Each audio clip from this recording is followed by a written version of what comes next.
and a very warm welcome. I am Gushin Galan and you're watching Firstpost. In the next few minutes, I get you the top 40 updates from around the world, only here on Fast and Factual. Let's get started. The Indian Air Force bid farewell to the Russian-origin MiG-21 fighter jets in Chandigarh. The iconic fighter jets, which were inducted into the IAF in 1963, were decommissioned after 6 decades of service. MiG-21 fighter jets played a key role in India's military campaigns, including the 1965 war, 1999 Kargil war, and the 2019 Balakot airstrike. Defence Minister Rajnath Singh attended the decommissioning ceremony. The MiG-21 was also nicknamed Flying Coffin due to its high crash rate. The US military carried out amphibious and logistical training in Arovo, Puerto Rico, showcasing troop ships, hovercraft and armoured vehicles. Footage showed service members storming beaches, disembarking vehicles and manoeuvring along the shoreline in a show of force. The French Army is staging exercise Stretch 25, deploying 600 soldiers and 120 vehicles daily in Morbihan. The drills include urban combat simultaneous in Plumetec and amphibious crossings of the Aoust River. Officials say the maneuvers demonstrate France's ability to conduct high-intensity operations. Israeli anti-government activists staged a protest in Manhattan as Prime Minister Benjamin Netanyahu arrived in the city for the United Nations General Assembly. Around a dozen demonstrators gathered outside the Premier's hotel, holding signs that read, "Save Israel from Netanyahu, stop the war and free them all." Beating a snare drum, they chanted slogans such as "Bring them home" and "There is no military solution." The protesters called for an end to the Gaza war and the release of hostages still held there. Turkish Airlines announced a deal to purchase up to 225 Boeing jets, including 150 confirmed orders for 787 Dreamliners and 737 MAX models. The agreement came a day after President Recep Tayyip Erdogan's first White House visit since 2019, signaling closer ties with Washington. The deal aims to modernize the airline's fleet by 2035, following a massive 355-plane order from Airbus last year. A Berlin court has ordered Germany's far-right party Alternative for Germany to vacate its national headquarters next year. The Austrian building owner claimed the party violated rental terms during February election night celebration. The ruling adds to party's growing legal troubles as it faces scrutiny over its finances and extremist ties. UK Prime Minister Keir Starmer unveiled plans for free digital IDs for citizens and residents to simplify access to services and combat illegal migration. The IDs stored on phones will be required for proving the right to work. The move marks a significant shift in Britain, which has historically resisted identity cards, but recent polling shows growing support. Hezbollah supporters projected the image of slain leader Hassan Nasrallah into Beirut's Rosha Rock, marking the first anniversary of his assassination by Israel. Thousands gathered despite Prime Minister Nawaf Salam's warnings against unauthorized use of landmarks. Authorities accuse organizers of violating agreements, while the government faces heavy pressure to curb Hezbollah's activities after months of war with Israel. South Korea's ousted President Yoon Suk-yeol faced his first trial on fresh charges of obstructing official duties linked to last year's martial law crisis. Yoon, visibly frail and marked with his prison badge, stood trial in Seoul on accusations he interfered with an arrest warrant and violated cabinet members' rights. This comes as he already faces separate insurrection charges, from which he has been absent, citing health reasons. Antananarivo, Madagascar's capital, erupted in chaos as thousands protested months of power outages and water shortages. Demonstrators accused the government of failing to improve basic living conditions, despite the country's natural wealth. Police fired tear gas and rubber bullets, imposing dusk to dawn curfew. On to climate news now. Severe tropical storm Bualoy tore through the eastern Philippines, toppling homes and flooding streets just days after Super Typhoon Ragasa devastated the region. Officials confirmed 3 deaths as walls collapsed and trees were uprooted, while 400,000 people were evacuated from landslide and flood-prone areas. Rescue teams reported impassable roads blocked by downed trees and electric posts. The EU sharply criticized China's new climate pledge, calling it well short of what's needed from the world's top polluter. Beijing has promised to cut emissions 7 to 10% by 2035 relative to its projected 2025 peak. While some note China's habit of over-delivering on modest promises, EU Climate Commissioner warned the target complicates global efforts to meet Paris goals. A new NGO report warns nickel mining is devastating Raja-Ampat, one of the world's largest marine biodiversity hotspots. Despite government action revoking 4 or 5 mining permits in the region, one operator has resumed work. Activists say sediment runoffs are smothering reefs and the rehabilitation efforts are weak, raising fears of long-term ecological damage. A nature plant study finds that Amazon's largest trees are thriving, growing larger and more numerous and continuing to lock away carbon despite rising temperatures. Researchers call this qualified good news, noting the forest's resilience applies only to intact rainforests. Deforestation, fires and land clearance remain major threats. Climate change is driving hidden expenses in California, according to a new UC Berkeley report. Rising utility bills, lost wages and healthcare costs could add up to $500,000 in lifetime costs for an average American born in 2024, with some facing up to $1 million. Analysts warn these financial burdens are compounding the state's existing affordability and poverty challenges. On to some business and tech news now. Asian markets retreated at opening bell on Friday after strong US economic data and mixed signals from the Federal Reserve officials. On rate cuts sparked worries about lofty valuations on the Wall Street. Shares in Japan, Australia and South Korea opened lower. Meanwhile, the dollar held its gains. Indian benchmark indices opened lower today, with the Sensex and Nifty extending losses to a 6th consecutive session. Pharma stocks led the losses as tariff worries resurfaced after President Donald Trump announced a 100% levy on branded drugs and 25% on heavy-duty trucks. Only the automobile, media and realty sectors managed slight gains during early trading.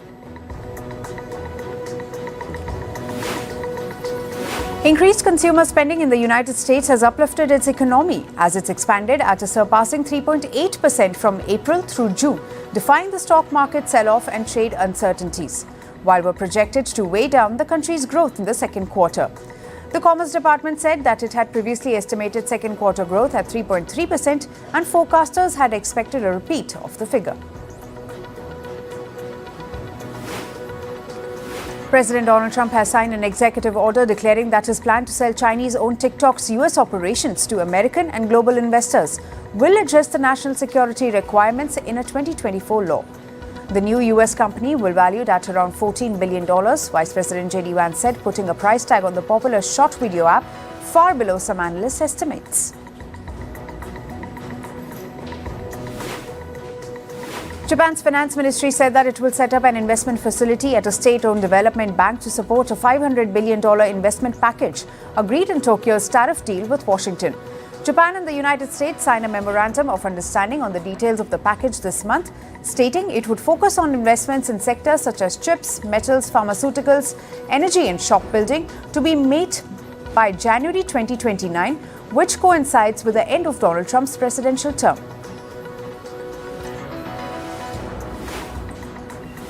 Starbucks is taking significant action to turn around its struggling businesses, with closing a large number of cafes and announcing a second round of layoffs at its headquarters as part of CEO Brian Niccol's efforts to resuscitate the troubled trade.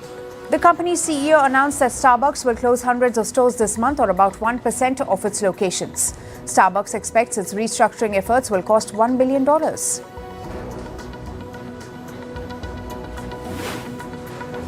OpenAI is reportedly actively building an internal advertising team to explore bringing ads to ChatGPT, with the company's head of applications leading the recruitment efforts for a key leadership position that could monetize all its chatbots, 700 million users, and generate billions in profit. According to the recent report, OpenAI's head of applications is already meeting with potential candidates for the role.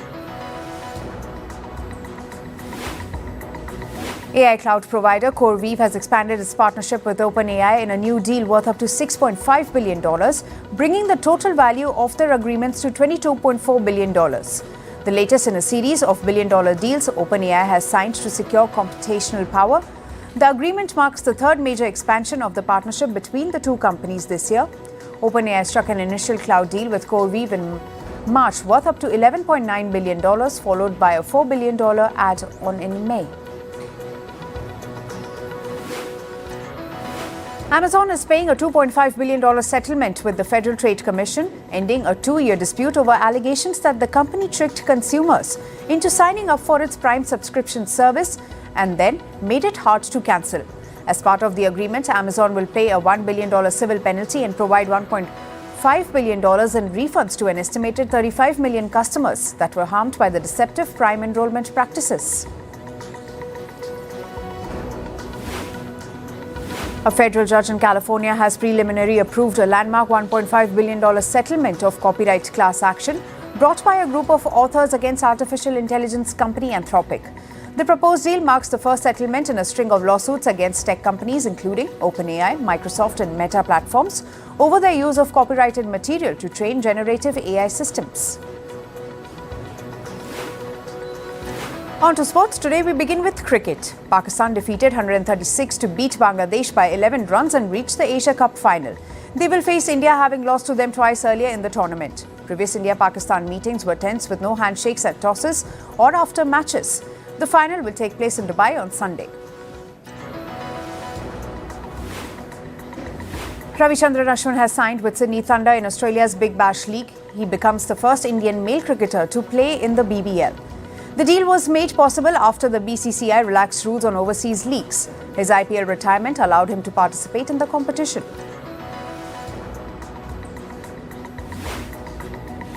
The 12th edition of the Indoor Cricket World Cup begins today. The tournament is being held in Sri Lanka. A total of 31 teams from 9 countries are participating across men's and women's and under-22 categories. The event is endorsed by Sri Lanka's Ministry of Tourism. It aims to boost the sport and sports tourism. In football, the US government will oppose attempts to ban Israel from the 2026 World Cup. A UN inquiry accused Israel of genocide in Gaza, prompting calls for sporting sanctions. Reports suggest UEFA could decide on Israel's suspension next week. The 2026 World Cup will be co-hosted by the US, Mexico and Canada. FIFA unveiled 3 mascots for the 2026 World Cup on September 25. Maple represents Canada, Zayu represents Mexico and Clutch represents the United States. Each mascot reflects the culture, spirit and values of its host country. FIFA describes them as uniting people through creativity, sports and play.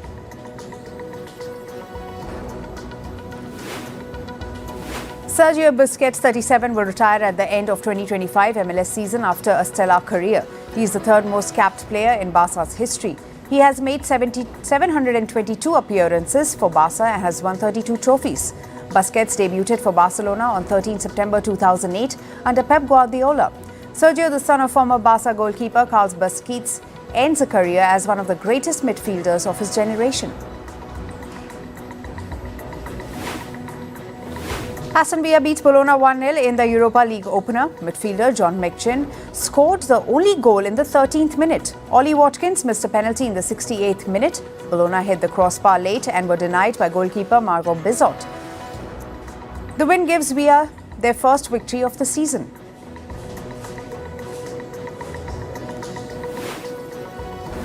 Barcelona beat Real Oviedo 3-1 in La Liga after falling behind early. Oviedo took the lead in the 33rd minute through Alberto Rena's long-range strike. Eric Garcia equalized for Barcelona in the 56th minute, keeping the home side in control. Robert Lewandowski put Barcelona ahead of a header in the 70th minute. Ronaldo Araujo sealed the win with a late header. In tennis, Carlos Alcaraz faced Sebastian Baez of his opening match at the Japan Open. He suddenly collapsed with pain in his ankle, needing medical attention. After a rain delay and treatment, he continued the match. The men's world number 1 won in straight sets 6-4, 6-2 despite the scare. In golf, the 45th Ryder Cup begins today at Bethpage Plaque in New York. Team USA, led by Keegan Bradley, faces Team Europe under Luke Donald. Bryson DeChambeau will be featuring for Team USA on day one. The event draws global attention with security heightened for VIPs, including President Donald Trump. The three-day competition runs from September 26 to 28. And finally, updates from the world of showbiz. More than 1,200 entertainment figures, including Live Shrebu, Mayim Balek and Deborah Messing, signed an open letter rejecting calls for an Israeli film boycott over the Gaza war. Organized by Creative Community for Peace, the letter argued that the boycott spreads misinformation and amounts to censorship that punishes artists seeking common ground. Sean Diddy Combs' defense team asked the judge to overturn his prostitution conviction. They are arguing his conduct amounted to commercial voyeurism during sex parties, not prostitution. The hip-hop mogul faces up to 20 years in prison if the verdict stands. The judge has yet to rule.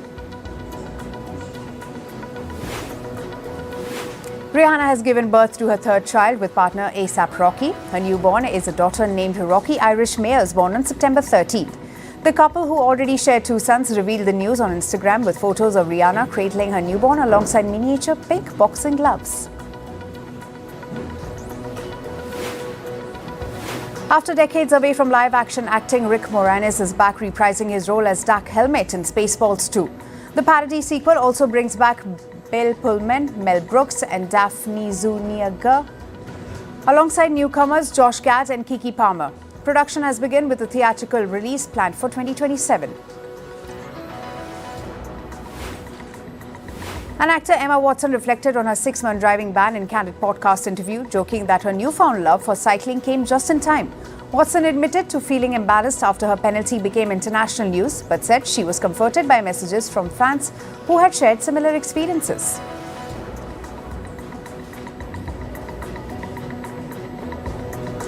That's all for today. Thank you for joining us. I am Gushin Galan and we'll see you right back here next week.